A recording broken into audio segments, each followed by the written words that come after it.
Today in our Episcopal Church 101, this is my final podcast and writing in this column section.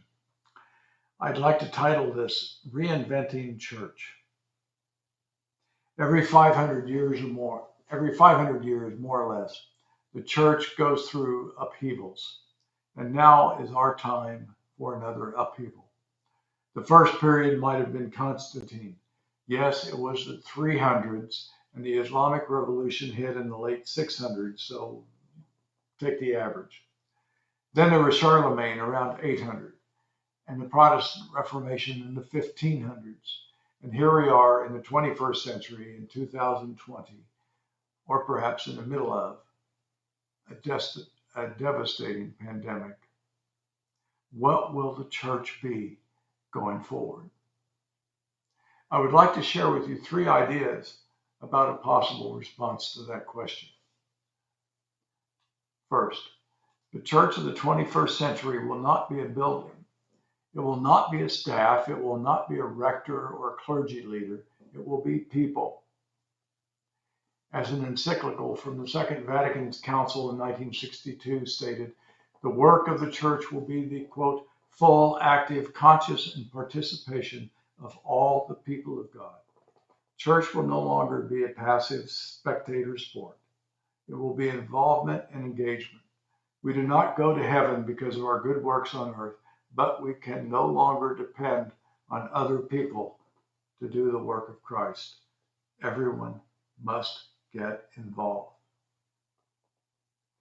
Secondly, the church of the 21st century will be a moral witness for good.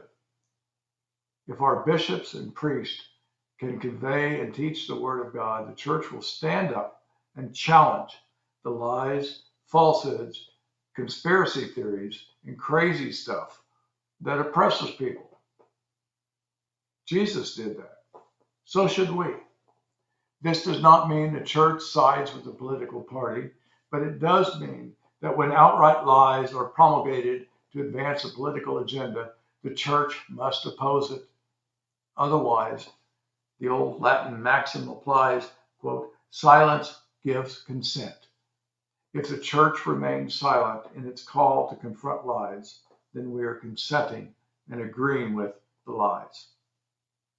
And that is a moral travesty.